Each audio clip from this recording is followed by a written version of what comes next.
With the American presidential elections on the horizon and no certain winner as yet, it seems fitting to cast our eyes over some other potential candidates from the world of film and TV. We have chosen 7 fictional US presidents we would vote for if they actually existed, and it's a shame they don't, as all of them have better ideas and hair than Donald Trump.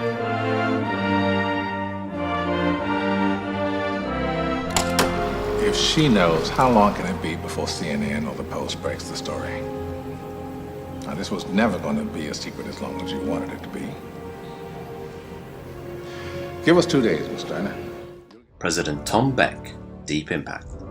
Ignoring some of President Beck's dodgier dealings, I want exclusivity. Now, listen, young lady. This is a presidential favor. This is one leader who knows how to keep his cool in the face of catastrophe. In the 1998 disaster movie Deep Impact, Morgan Freeman's president remains remarkably calm and logical in the face of a 7-mile-long comet which is heading towards Earth, threatening to wipe out humanity and life as we know it. What's to panic about? So maybe his plan to put 1 million Americans in underground caves could have been constructed by a 14-year-old boy preparing for the zombie apocalypse, but he gives one hell of a rousing speech. So now, let us begin.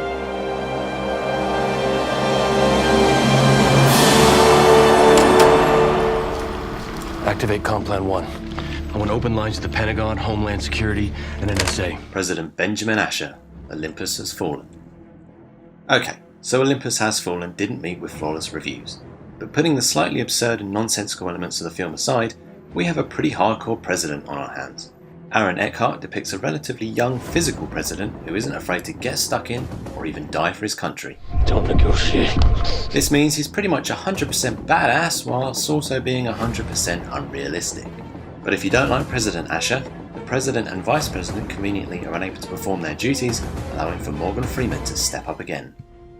You are the acting president of the United States. We won't say it again, but essentially we'd vote for Morgan Freeman. Mary, get me some coffee. Half and half, 3 sweetened lows, and a real cup. We could work together. Why be enemies? Because we're different? Is that why?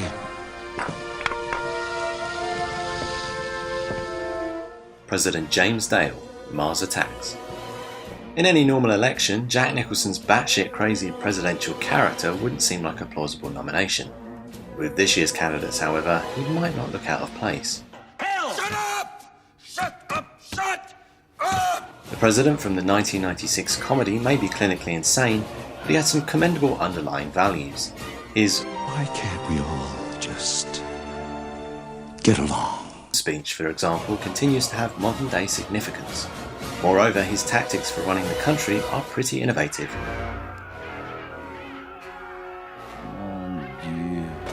And if all presidents signed important papers this way, there would be fewer painful referendums. It is in order to deploy our nuclear capabilities, sir.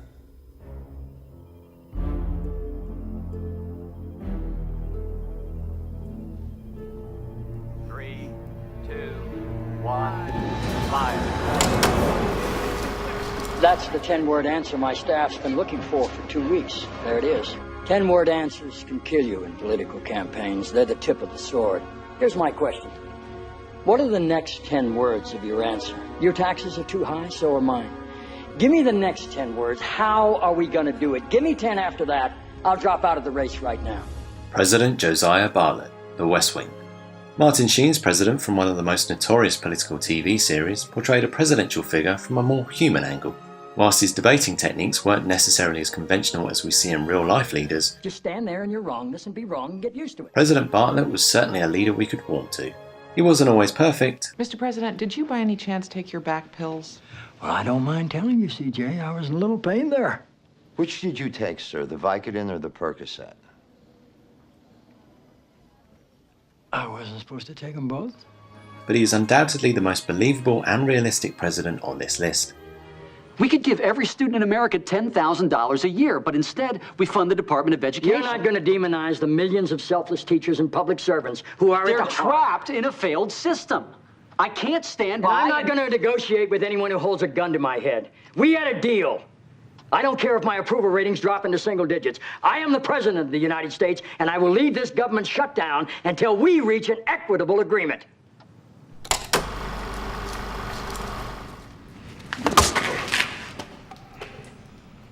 Oh, you that dude, Palmer. No, that's not me. Yeah, it's you. Damn! Yo, this guy's running for president, dog. I seen him on TV. President David Palmer, 24. Another great TV character, President Palmer doesn't have an easy ride, experiencing a divorce, an assassination attempt which leaves him wheelchair-bound, and a mistress who abandons him. Not to mention, just when he quits being president and things start to calm down, he meets this painful end. Nevertheless, Dennis Haysbert's character continues to prove he can rise above his personal woes to carry out the world's most difficult job. Sit. Yes, sir.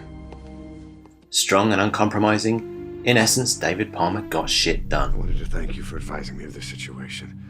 Mr. President, you saved my life. I'm only sorry it came to this.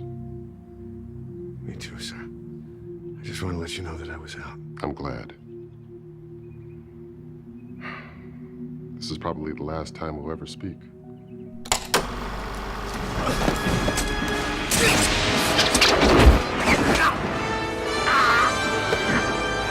Get off my plane.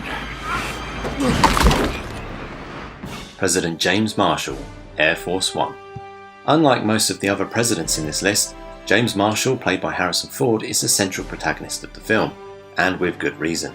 President Marshall is no ordinary president, using his kick-ass military training to save multiple hostages and his family against some atypical evil Russians, all whilst on a plane.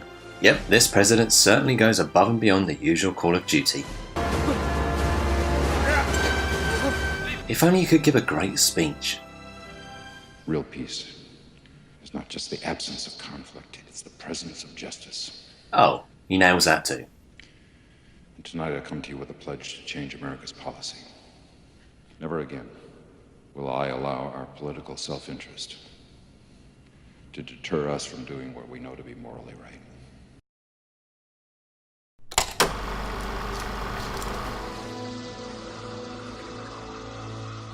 I know there is much we can learn from each other if we can negotiate a truce. We can find a way to coexist.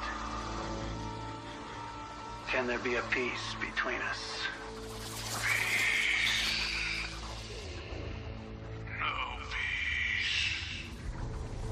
President Thomas J. Whitmore, Independence Day. Finally, with the sequel released, it would be rude not to consider Bill Pullman as President Thomas J. Whitmore, with one of the most rousing presidential speeches in fictional president history. We're going to survive! Today, we celebrate our Independence Day! And a never-give-up attitude, Whitmore is a born leader. And when aliens travel 90 billion light-years to pick a fight with your country in a spaceship a quarter of the size of the moon, only a true boss would think to take them on. Gentlemen, let's plow the road!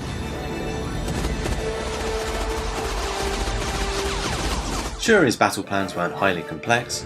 Let's nuke the bastards. But at the end of the day, the world was saved. They're coming back. If only temporarily. That is definitely bigger than the last one. So there we have it, a variety of candidates who would go to great lengths to save their country and or the world.